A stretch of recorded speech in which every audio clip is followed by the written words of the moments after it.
Other than the alleged Apollo trips, all other manned spacecraft have stayed below the belts. These belts do not officially begin until an altitude of 1,000 miles is reached. But when one space shuttle crew was brave enough to go nearly 400 miles above the Earth, they started to experience some unusual effects. They reported seeing shooting stars, which were a result of the radiation hitting the retinas of their eyes. And if I'd have landed 20 feet behind where I landed, we'd have landed right back in that crater. When interviewed, Alan Bean of Apollo 12 initially stated that he had not gone through the belts and did not observe any effects caused by them. Any ill effects from the Van Allen radiation belts? No. Now, I'm not sure we went far enough out to encounter the Van Allen radiation belt. Maybe we did. When it was pointed out that the flight pattern took him through the belts, he changed his story. The belts are 1,000 miles to 25,000 miles above the Earth. Then we went right out through them. No effects on your cells? We didn't even know it. I don't think anybody, well, maybe somebody said you went through the radiation belt, but we didn't feel it inside, and we didn't get any, added radiation. The space shuttle went to 365 miles a few years ago. Because I worked in news. I saw CNN.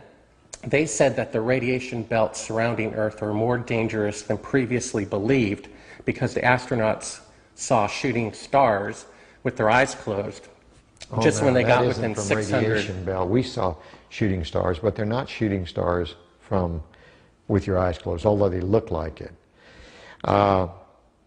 If you're out in space beyond the Van Allen belt, and probably within the Van Allen belt, and close your eyes and just pay attention. You don't notice it unless you pay attention. Then all of a sudden you'll see a little flash like a shooting star, except it's like that. There goes one this way. Then one just blossoms. And then not that fast. Maybe you wait 3 minutes or 2 minutes and one goes whoosh. And what's happening is cosmic rays are hitting the back of your eye and exciting those sensors in the back of your eye. So that's what you see. And they got high enough apparently to close it. My guess is in Earth orbit, if you closed your eyes and just paid attention, that you would see them. The first time they were seen was when they went to 365 miles. Yes. That's 650 miles below or away from the radiation. Yeah, see, it's below. My guess if they just did it tonight. But see, if you're just going to sleep or closing your eyes or it's dark, you don't notice them. But if you'll close your eyes and pay attention, which we had an experiment to do, by the way, then you see them whistling by. Not on our mission, by the way, they hadn't been discovered yet. I saw them one day on the moon. It wasn't dark, and it was kind of dark, and I saw this flash of light. And it looked like it was on the moon, but really it wasn't. It was a flash of light in my eye. Some scientists argue that the trip through the belts was so brief, that is only a few hours, that the radiation would not have had a negative effect on the astronauts. But the question remains, if these belts are not dangerous, why in the last 30 years has absolutely no country put even a monkey past these belts?